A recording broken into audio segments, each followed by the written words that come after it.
నువ్వుల పొడి. ఇది ఉప్పు, కారం, వెల్లుల్లి, జీలకర్ర కలిపిన కారం నువ్వుల పొడి.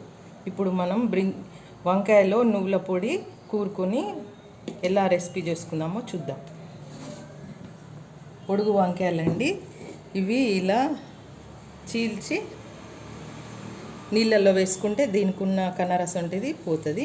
దీంట్లో మనం ఇప్పుడు కారం నువ్వుల పొడి పెట్టుకుందాం. చీల్చిన వంకాయలో ఇలా కారం నువ్వుల పొడి పెట్టుకోవాలండి. అన్నిట్లో ఇలా పెట్టుకోవాలి. ఇలా నువ్వుల పొడి పెట్టుకున్న వంకాయల్ని వెడల్పాటి ప్యాన్లో పెట్టుకోవాలండి. అన్నీ పెట్టుకున్న తర్వాత వీటి మీద కొంచెం నూనె అప్లై చేసుకోవాలి.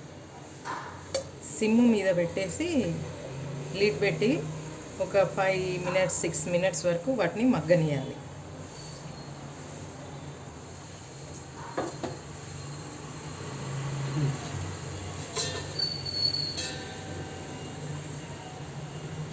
పైనుంచి కొంచెం ఇలా ఆయిల్ వేసుకోవాలండి.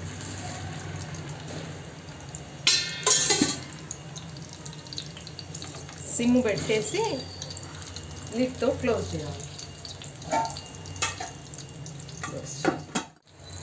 మధ్యలో ఒకసారి వీటిని మరలేయాలండి. చూడండి కాలింది, మళ్ళీ వేరే డైరెక్షన్లో పెట్టుకోవాలి. ఇది కూడా కొంచెం కాలింది, మళ్ళీ వీటి పొజిషన్ మార్చాలి. ఉల్టా చూడండి, వైలెట్ వంకాయలు కాస్త వైట్ వంకాయలు అయిపోయాయి. మంచిగా మగ్గినాయని అర్థం.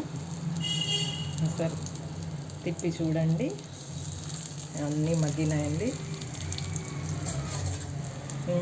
మీకు దీంట్లో ఉన్న నువ్వుల పొడి కొంచెం తక్కువ అనిపించవచ్చు. అన్నంలో కలుపుకునేటప్పుడు కొంచెం నువ్వుల పొడి మిగిలింది అనిపిస్తే ఇట్లా వేసేసుకొని అలానే సిమ్ మీద ఉంచేసుకొని లిడ్ పెట్టి క్లోజ్ చేయండి. ఇంకా బంద్ చేయండి. అంతే, వంకాయ నువ్వుల మసాలా రెడీ.